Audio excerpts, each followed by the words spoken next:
This video is not fake news and is for all the people who are worried about the COVID-19 coronavirus. I did a lot of research and found a remedy to everyone's fear, and the remedy is in numbers, because numbers don't lie. Let's start with how many people are sick right now. 80,000.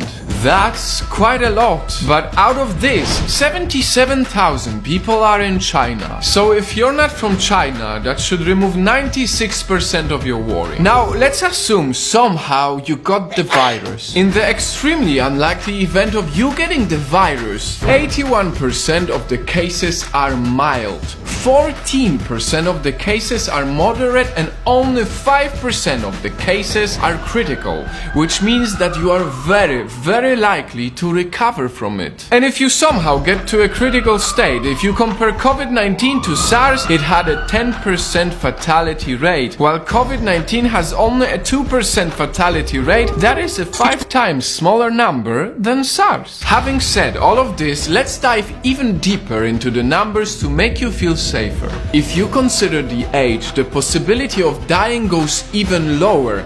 The death rate for people under 50 years old is only 0.2%. 0.2%. Everyone should know these numbers so that they see that the majority of people actually recover from COVID-19.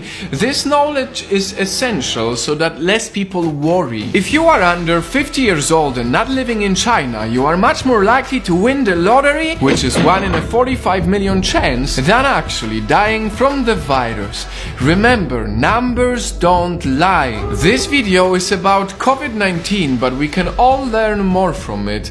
A life lesson. Let's take one of the worst days so far, February 10th, when 108 people, mainly from China, died from the virus. This is a horrible, very high number, but on the same day, cancer killed 26,283 people. Heart disease killed 24,641 people. Diabetes killed 4,300 people. And suicide on that day took 27.7 times more people than COVID-19. The lesson here for us is to cherish our lives every single day, because truth is we never know what can happen to us.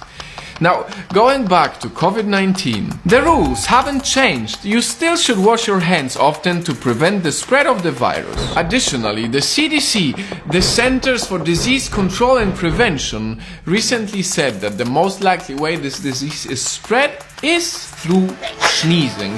So you are still most likely to prevent the extremely unlikely event of getting sick by staying away from crowds. And last but not least, perhaps the most misinformed aspect, masks.